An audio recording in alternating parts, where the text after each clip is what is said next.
Assalamualaikum warahmatullahi wabarakatuh. Perkenalkan, nama saya Arwa Anisatul Marwa dengan NIM 25052051. Di sini saya akan menjelaskan jawaban saya untuk menjawab beberapa soal untuk UTS Masyarakat Adat. Soal yang pertama yaitu mengenai pengertian masyarakat adat dan kearifan lokal. Masyarakat adat adalah kelompok masyarakat yang hidup secara turun-temurun di suatu wilayah tertentu dan memiliki sistem nilai, norma, serta aturan adat yang mengatur kehidupan mereka. Mereka biasanya memiliki hubungan yang sangat kuat dengan tanah dan alam sekitarnya. Hal ini juga diakui dalam Undang-Undang Dasar 1945 Pasal 18B ayat 2 yang menyatakan bahwa negara mengakui dan menghormati masyarakat hukum adat beserta hak tradisionalnya. Sedangkan kearifan lokal adalah nilai-nilai atau pengetahuan yang berkembang dalam masyarakat dan digunakan untuk mengatur kehidupan secara bijaksana. Contohnya di Sumatera Barat adalah filsafat hidup adat Basandi Syara, Syara Basandi Kitabullah, yang artinya adat didasarkan kepada ajaran agama. Soal yang kedua yaitu konsep dan karakteristik masyarakat adat. Masyarakat adat memiliki beberapa ciri utama. Yang pertama yaitu mereka memiliki wilayah adat yang jelas. Yang kedua, mereka memiliki aturan atau hukum adat. Dan yang ketiga ada lembaga adat seperti Niniak Mama.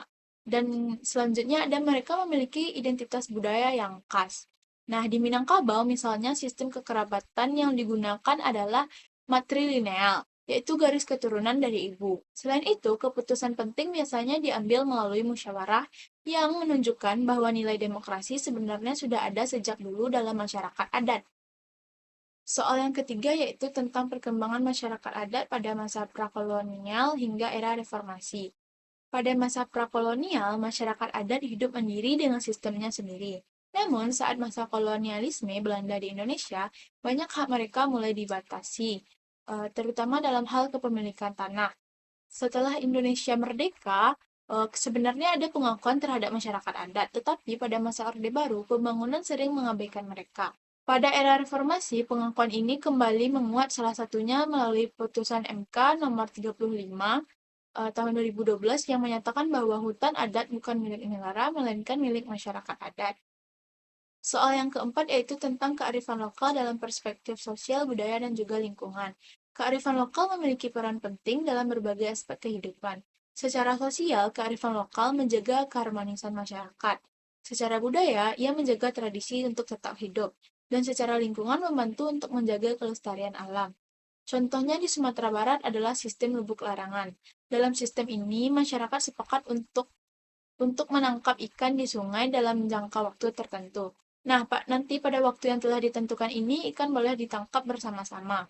Manfaatnya bukan hanya untuk menjaga ekosistem sungai, tetapi juga untuk meningkatkan kebersamaan dan ekonomi masyarakat. Soal yang kelima yaitu mengenai hubungan masyarakat adat dengan negara dan hukum nasional. Hubungan masyarakat adat dengan negara bisa dibilang tidak selalu harmonis. Di satu sisi, negara mengakui mereka. Tapi di sisi lain, sering terjadi konflik karena hukum negara tidak selalu sesuai dengan hukum adat.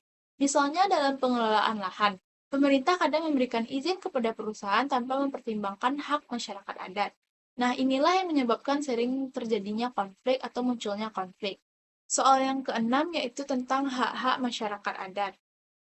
Masyarakat adat memiliki beberapa hak seperti hak ulayat atau hak atas tanah, hak budaya, serta hak untuk mempertahankan tradisi mereka. Walaupun sudah diakui secara hukum, dalam praktiknya masih banyak pelanggaran. Misalnya, masyarakat adat kehilangan tanahnya karena proyek pembangunan atau perkebunan. Di sini, perlindungan dari negara masih perlu ditingkatkan lagi agar tidak hanya sebatas aturan, tetapi benar-benar dirasakan oleh masyarakat. Soal yang ketujuh yaitu konflik agraria dan masyarakat adat. Konflik agraria yang melibatkan masyarakat adat merupakan masalah yang cukup kompleks, karena menyangkut banyak pihak, yaitu masyarakat adat itu sendiri, pemerintah, dan juga pihak swasta seperti perusahaan. Penyebab utama konflik agraria yaitu yang pertama tumpang tindihnya kepemilikan lahan. Di sini masyarakat adat mengenal konsep hak ulayat, yaitu hak atas tanah yang diwariskan secara turun-temurun dan diakui secara adat. Namun, negara menggunakan sistem hukum formal seperti sertifikat tanah atau izin usaha. Ketika negara memberikan izin kepada perusahaan di atas tanah yang secara adat sudah dimiliki oleh masyarakat, maka terjadilah konflik. Nah, yang kedua, belum adanya pengakuan yang kuat terhadap wilayah adat. Meskipun secara konstitusi masyarakat adat diakui, pada kenyataannya masih banyak wilayah adat yang belum dipetakan atau ditetapkan secara resmi. Hal ini membuat wilayah tersebut dianggap sebagai tanah negara, sehingga mudah diberikan kepada investor. Yang ketiga, ekspansi pembangunan dan investasi skala besar. Pembangunan seperti perkebunan kelapa sawit, pertambangan, atau proyek infrastruktur membutuhkan lahan yang luas. Dalam banyak kasus, wilayah adat menjadi sasaran karena dianggap memiliki potensi sumber daya alam yang besar. Yang keempat, ketimpangan kekuatan antara masyarakat adat dan juga perusahaan. Perusahaan biasanya memiliki modal, akses hukum, dan dukungan kebijakan yang lebih kuat. Sementara masyarakat adat seringkali memiliki keterbatasan dalam hal pendidikan, akses informasi, dan kemampuan hukum, sehingga posisi mereka menjadi lebih lemah. Yang kelima, kurangnya partisipasi masyarakat adat dalam pengambilan keputusan. Seringkali masyarakat adat tidak dilibatkan secara langsung ketika ada proyek yang masuk ke wilayah mereka. Padahal mereka adalah pihak yang paling terdampak. Dampak konflik agraria yang pertama ada dari sisi sosial. Konflik agraria dapat menyebabkan perpecahan dalam masyarakat, baik antar warga maupun antara masyarakat dengan pihak luar. Bahkan dalam beberapa kasus bisa terjadi bentrokan yang menimbulkan korban. Selain itu, rasa aman dan kepercayaan terhadap pemerintah juga bisa menurun. Dari sisi ekonomi, masyarakat adat sangat bergantung kepada alam untuk hidup, seperti bertani, berburu, atau memanfaatkan hasil hutan. Ketika lahan mereka diambil, mereka kehilangan sumber mata pencaharian utama. Nah, hal ini menyebabkan kemiskinan, pengangguran, dan menurunnya kualitas hidup.